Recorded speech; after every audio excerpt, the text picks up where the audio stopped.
اور اگر تم سفر پر ہو اور دستاویز لکھنے والا مل نہ سکے تو کوئی چیز رہن باقبضہ رکھ کر قرض لے لو، اور اگر کوئی کسی کو امین سمجھے یعنی رہن کے بغیر قرض دے دے تو امانتدار کو چاہیے کہ صاحب امانت کی امانت ادا کر دے، اور اللہ سے جو اس کا پروردگار ہے ڈرے، اور دیکھنا شہادت کو مت چھپانا، جو اس کو چھپائے گا وہ دل کا گناہ گار ہوگا، اور اللہ تمہارے سب کاموں سے واقف ہے۔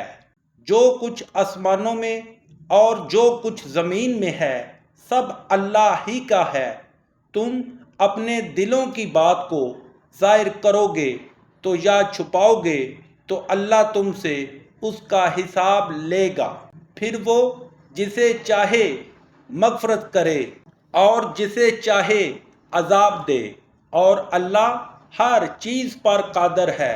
رسول اللہ اس کتاب پر جو ان کے پروردگار کی طرف سے ان پر نازل ہوئی ایمان رکھتے ہیں، اور مومن بھی سب اللہ پر اور اس کے فرشتوں پر اور اس کی کتابوں پر اور اس کے پیغمبروں پر ایمان رکھتے ہیں، اور کہتے ہیں کہ ہم اس کے پیغمبروں سے کسی میں کچھ فرق نہیں کرتے، اور وہ اللہ سے عرض کرتے ہیں کہ ہم نے تیرا حکم سنا اور قبول کیا، اے پروردگار ہم تیری بخشش مانگتے ہیں اور تیری ہی طرف لوٹ کر جانا ہے۔ اللہ کسی شخص کو اس کی طاقت سے زیادہ تکلیف نہیں دیتا۔ اچھے کام کرے گا تو اس کو ان کا فائدہ ملے گا، برے کرے گا تو اسے ان کا نقصان پہنچے گا۔ اے پروردگار اگر ہم سے بھول یا چوک ہو گئی ہو تو ہم سے مواخذہ نہ کیجیو۔ اے پروردگار ہم پر ایسا بوجھ نہ ڈالیو جیسا تو نے ہم سے پہلے لوگوں پر ڈالا تھا۔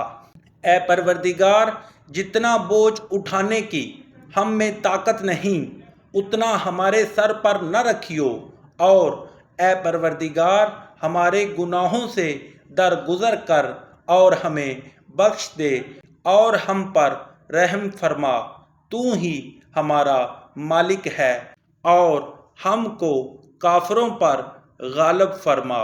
صدق اللہ العظیم۔ سورہ بقرہ ختم شد۔